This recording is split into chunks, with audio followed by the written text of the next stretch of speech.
Salam sejahtera, terima kasih karena bersama dengan saya di Nazilin Unity Channel. Saya ada jangka sebelum ini ketika Papa Gomo membuat kenyataan maaf terhadap Ketua Polis Negara. Saya ada jangka mungkin akan ada berlaku tindakan susulan daripada Ketua Polis Negara dan kedengarannya seakan-akan permohonan maaf itu tidaklah dibuat dengan ikhlas. Dan ramai netizen kata ini mungkin akan diulang lagi oleh Papa Gomo. Akhirnya, apa yang berlaku? Ialah, Ketua Polis Negara mendakwa Papa Gomo tidak ikhlas minta maaf dan beliau mohon supaya Papa Gomo dipenjara. Ramai netizen yang menyokong supaya Papa Gomo dipenjara kerana keberanian beliau melawan dan menghina mahkamah. Tindakan-tindakan Papa Gomo seakan-akan beliaulah yang paling kebal di Malaysia.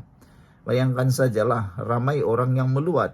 Kata mereka, sampai Ketua Polis Negara pun dijadikan bahan. Betapa hebatnya Papa Gomo, kata mereka, yang mana kita ketahui Papa Gomo pernah dipecat daripada pekerjaan beliau kerana hal disiplin.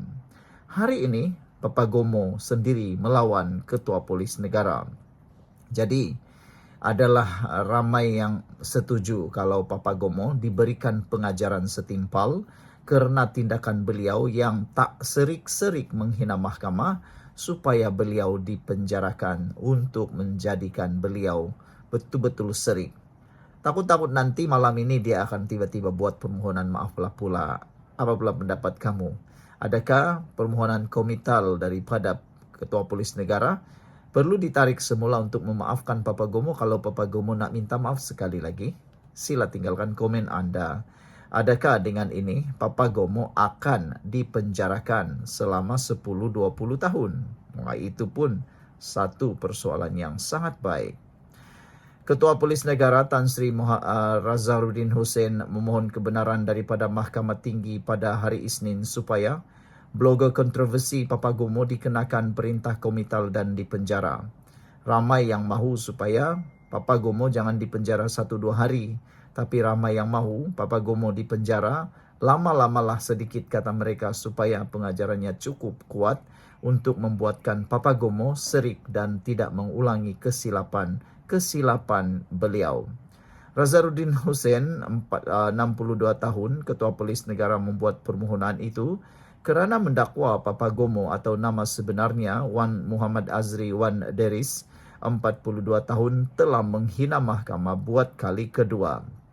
Ada yang netizen kata, adakah Papa Gomo ni sudah tak waras lagi sehingga tak dapat membezakan perbuatan menghina mahkamah dengan perbuatan nak mencari view, nak mencari simpati dan nak mencari perhatian, kata mereka.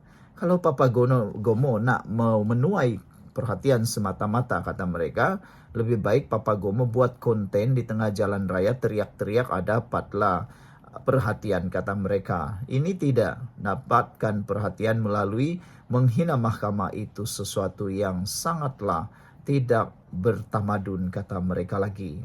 Beliau, iaitu Ketua Polis Negara, mengemukakan permohonan secara ex parte atau sebelah pihak melalui firma guaman Tetuan Kebitan Kumar and Partners. Berdasarkan dokumen mahkamah, Ketua Polis Negara selaku pelanatih mendakwa Papa Gomo gagal mematuhi perintah mahkamah supaya menyiarkan permohonan maaf tanpa syarat kepada Razaruddin dan mahkamah di platform YouTube, TikTok dan X sekurang-kurangnya selama 7 hari. Ia termasuk kegagalan memadam kenyataan berbau fitnah bertarikh 14 Januari serta imej Ketua Polis Negara yang telah disunting pada keesokan harinya. Menurut dokumen tersebut, permohonan maaf yang dibuat Papa Gomo pada 30 April lalu di mahkamah terbuka bersifat tidak ikhlas dan tanpa penyesalan. Razaruddin berkata ini kerana Wan Muhammad Azri selaku defendant dengan sengaja telah menerbitkan serta menyebabkan penerbitan satu video di aplikasi TikTok atas nama Papa Azri dan YouTube Se-Azri pada jam 8.30 malam pada 1 Mei yang lepas. Kenyataan defendant bertentangan dengan permohonan maaf yang dipersetujui dan dibacakan di mahkamah. Berdasarkan kenyataan yang disiarkan oleh defendant serta kegagalannya memadam video bertarikh 14 dan 15 Januari jelas menunjukkan beliau telah melanggar perintah komital. Seterusnya, tindakan itu merupakan penghinaan kali kedua terhadap mahkamah, kata pemimpin tertinggi polis Diraja Malaysia PDRM itu. Mahkamah menetapkan prosiding pendengaran permohonan itu pada Jumaat ini. Pada Rabu minggu lalu, Wan Muhammad Azri memohon maaf kepada Razarudin berhubung kenyataan berbau fitnah ketika prosiding kes saman 3 juta ringgit di hadapan Pesuruhjaya Kehakiman Tan Gan Teck Cheong. Dalam saman yang difailkan pada 26 Disember 2024 itu, Razarudin menuntut ganti rugi bagi fitnah lisan dan bertulis, ganti rugi am, teruk atau teladan serta khas. Beliau turut menuntut perintah injuksi bagi menghalang defendant sama ada secara sendiri melalui ejennya atau mana-mana pihak lain daripada mengeluarkan kenyataan dan kata-kata berunsur fitnah serta daripada menerbitkan atau menyebabkan penerbitan semula kenyataan terbabit.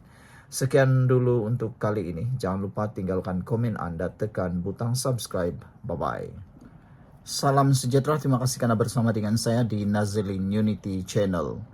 Ini adalah 10 kejayaan utama golongan pekerja di bawah pentadbiran Perdana Menteri yang ke-10. Diucapkan tahniah syabas kepada Anwar Ibrahim kerana telah mengalahkan para jangkaan ramai orang termasuk jangkaan Mahathir Mohamad dan juga jangkaan Muhyiddin Yassin. Sambutan Hari Pekerja tahun 2025 menjadi detik bersejarah buat kaum pekerja di Malaysia. Di bawah kepimpinan Datuk Seri Anwar Ibrahim, Perdana Menteri yang ke-10 dan Menteri Sumber Manusia Steven Sim, pelbagai pencapaian penting telah diraih sekaligus membuktikan bahawa agenda pekerja menjadi keutamaan kerajaan Madani. Berikut ialah 10 kejayaan utama untuk golongan pekerja di bawah pentadbiran Perdana Menteri yang ke-10.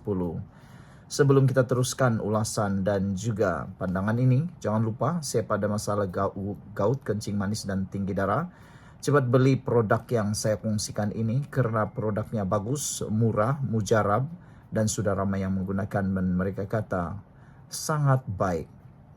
Baiklah saudara-saudara sekalian. Berikut dinyatakan 10 kejayaan utama untuk pekerja di bawah pentadbiran Perdana Menteri Anwar Ibrahim. Nombor 1, kadar pengangguran terendah dalam sedekad menurun kepada 3.1% pada Februari 2025. Bermaksud saudara-saudara sekalian, Anwar Ibrahim telah mengalahkan pendahulu-pendahulu beliau. Perdana Menteri termasuklah Muhyiddin Yassin dan Ismail Sabri Yaakob serta Mahathir.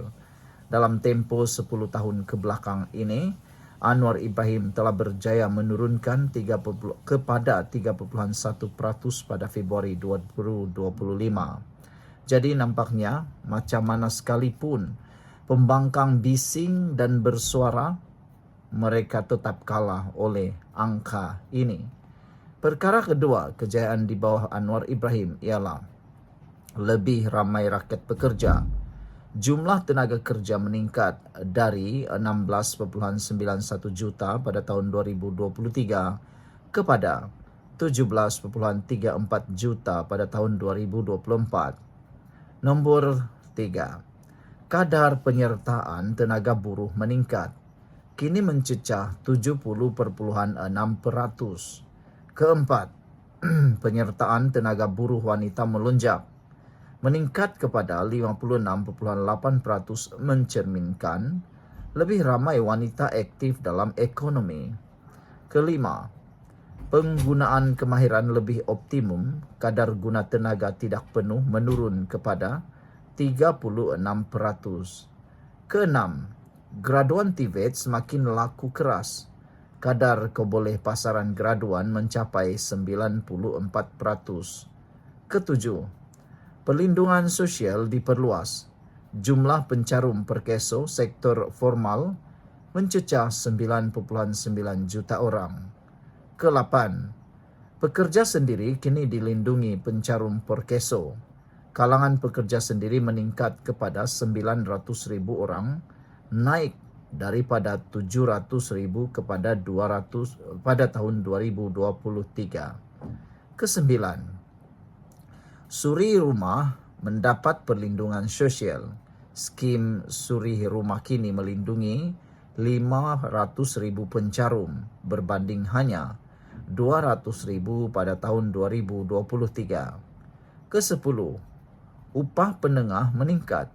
Buat pertama kali, upah penengah bulanan rakyat Malaysia melepasi nilai ambang RM3,000, iaitu RM3,045 sebulan.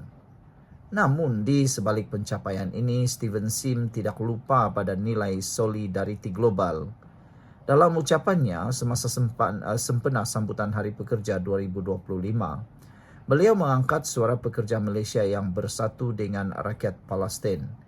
Ini bukan isu politik partisan, tetapi nilai kemanusiaan yang merentas kaum dan agama. Ketika negara lain memilih untuk diam atau berpihak, suara pekerja Malaysia tetap teguh memihak kepada keadilan. Inilah wajah pekerja Malaysia hari ini, bukan sahaja produktif dan dilindungi, tetapi juga bermaruah. Di bawah kepimpinan Perdana Menteri ke-10 Anwar Ibrahim dan watak seperti Steven Sim, pekerja tidak lagi dipinggirkan dalam agenda negara. Mereka kini menjadi tonggak utama kepada pembinaan masa depan Malaysia yang adil, inklusif dan berprinsip. Semoga semangat ini terus hidup, bukan sekadar pada 1 Mei tetapi sepanjang tahun. Sekian dulu untuk kali ini. Jangan lupa tinggalkan komen anda, tekan butang subscribe. Bye-bye.